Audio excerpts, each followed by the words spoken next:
కోనసీమ వదిలేసి హైదరాబాద్ వచ్చి ఇన్నేళ్ళు అవుతున్నావు అక్క. రోజైనా కొబ్బరన్నం తిన్నావక్క? ఆపమ్మా ఆపు, నిన్న వీడియో అంతా నీ ఇంట్రడక్షన్ సరిపోయింది. ఇప్పుడైనా ప్రాసెస్ చెప్తావా లేదా? Cool cool. ఫస్ట్ టెంకాయని పగలగొట్టి ముక్కలు చేసి మిక్సీలో వేసి 3 తిప్పులు తిప్పి మెత్తగా చేయి.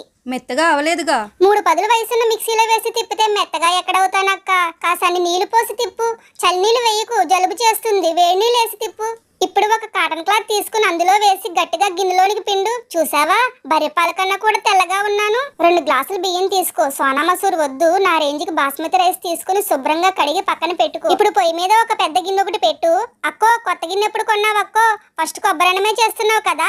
లవ్ యూ అక్క. ఇప్పుడు 30 గ్రాముల నూనె, 6 యాలక్కాయలు, 6 లవంగాలు, చిన్న దాచిన చెక్క, పచ్చిమిరపకాయలు వేసి దోరగా వేగించి కడుక్కున్న 2 గ్లాసులు బియ్యం వేసి 4 గ్లాసులు వేడి నీళ్ళు కలిపిన కొబ్బరి పాలు వేసి కొద్దిగా ఉప్పేసి ఆఖరిలో నెయ్యి వేసి దించేసి నువ్వు వండిన చికెన్ కూరతో తిని చూడు. మళ్ళీ మళ్ళీ చేసుకుంటావు. నీ యూట్యూబ్ సబ్స్క్రైబర్స్ ని, ఇన్స్టా ఫాలోవర్స్ ని అడిగినట్టు చెప్పక్కో.